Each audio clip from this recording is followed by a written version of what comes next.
The air is different out here, isn't it? Thinner, sharper.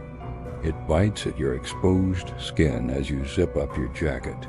The faint scent of pine and damp earth filling your lungs. You told your friends you needed this, a weekend away from the city's constant hum, a chance to reconnect with nature. Now, standing at the edge of the sprawling woods behind your rented cabin, a sliver of doubt creeps in. The trees stand like silent, skeletal sentinels, their branches clawing at the bruised twilight sky. You check your phone. No signal. Of course. That was the point, wasn't it? To disconnect. You take a deep breath, shrug off the unease, and step onto the barely there trail. The crunch of leaves under your boots is the only sound for a long while. It's peaceful at first.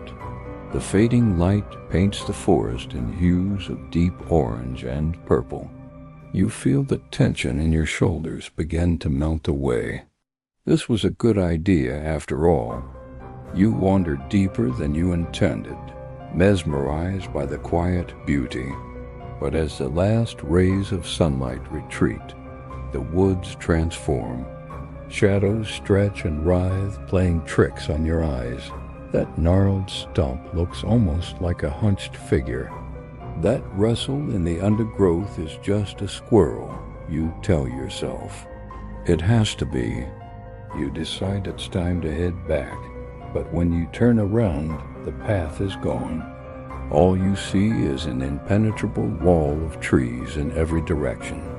Panic, cold and sharp, pricks at your skin. You spin around, your heart hammering against your ribs. It was right there.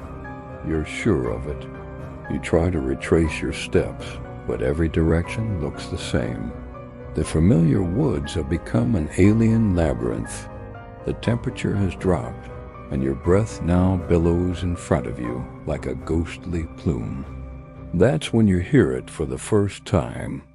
It starts low, a mournful sound that seems to come from everywhere at once. It's not a wolf, it's not a coyote. The sound is wrong. It carries a note of profound ancient sorrow, a loneliness that echoes in the very marrow of your bones. Then it shifts, rising in pitch to a guttural, furious shriek that tears through the silence. It's a sound of pure agony and rage, and it freezes you in place. Every instinct screams at you to run, but your feet feel like they're bolted to the forest floor. The howl fades, leaving a silence that feels heavier, more threatening than the noise itself. You're not alone. You know that with a certainty that chills you more than the night air. You force your legs to move, stumbling blindly through the tangled underbrush. Twigs and thorns snag at your clothes, scratching your face and hands, but you don't care. You just need to get away from that sound. You run until your lungs burn and your legs ache. You finally collapse against the trunk of a massive oak, gasping for air. You strain your ears, listening, nothing, just the wind whispering through the barren branches. Maybe it was your imagination, the stress, the darkness. Your mind could be playing tricks on you. You're trying to convince yourself of this when you see it.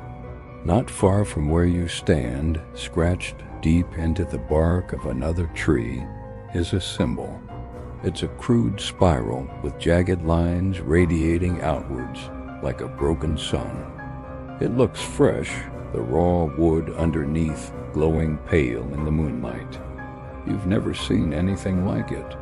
As you stare, a feeling of deep dread washes over you. This isn't just a random carving. It's a warning.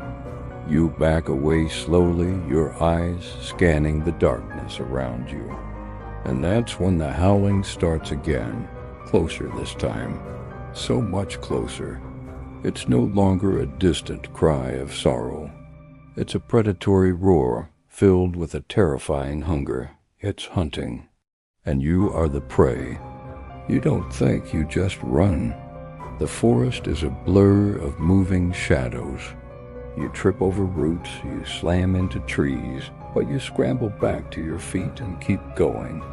The howling is relentless, sometimes seeming to come from your left, then your right, then directly behind you. It's toying with you, cornering you. You can hear the heavy tread of something massive crashing through the woods, keeping pace with you effortlessly. You can almost feel its hot breath on your neck. You burst into a small clearing and skid to a halt. In the center stands a single dead tree, its branches twisted like tortured limbs, and all over its trunk, carved over and over again, is the same spiral symbol. Dozens of them, some old and weathered, others as fresh as the one you just saw. This is a place of significance, a place of ritual. The howling stops. The sudden silence is deafening. You stand in the clearing, your body trembling, your senses on high alert. You can feel eyes on you. You slowly turn, scanning the perimeter of the clearing.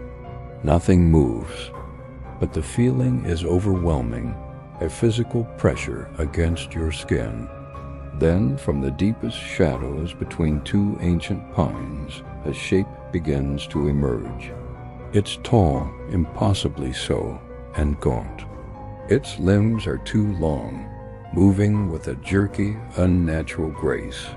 It unfolds itself from the darkness, its form a nightmarish silhouette against the faint moonlight. It's not an animal. It's something that was once man-shaped, but has been twisted by something horrible, something ancient. You can't see its face, only a pale oval shrouded in shadow, but you can feel its gaze locked onto you. It takes a slow step into the clearing, then another. It makes no sound, yet its presence screams. This is the source of the howl. This is the thing of sorrow and rage that haunts these woods. Your mind finally unfreezes. There's no fighting this.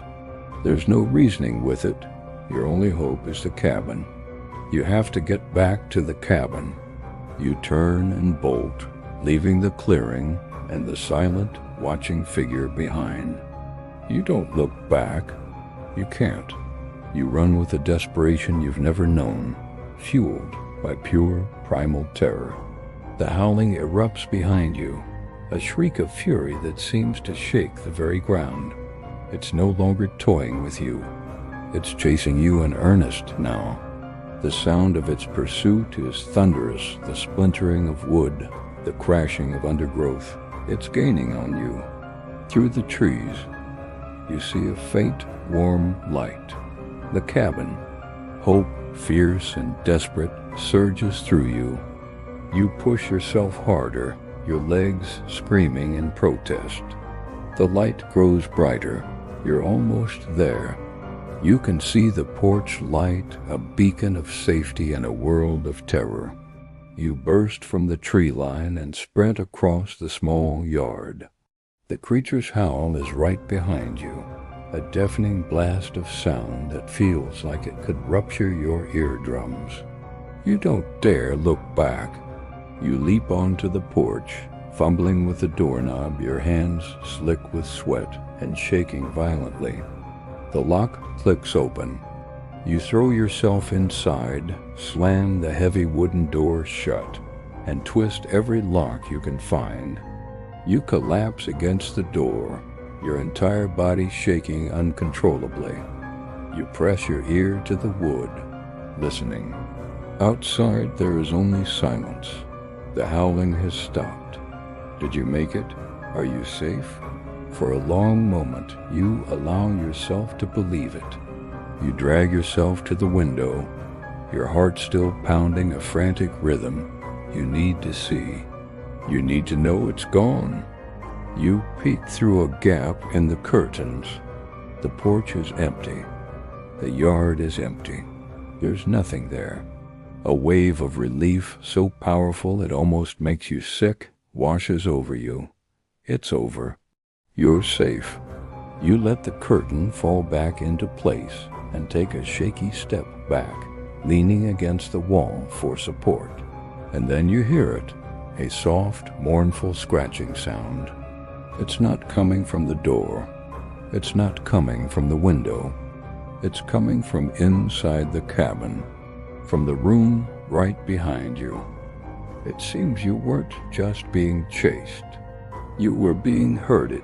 Thanks for tuning in. Remember to like this video and subscribe to the channel for more tales from the dark. Stay safe out there.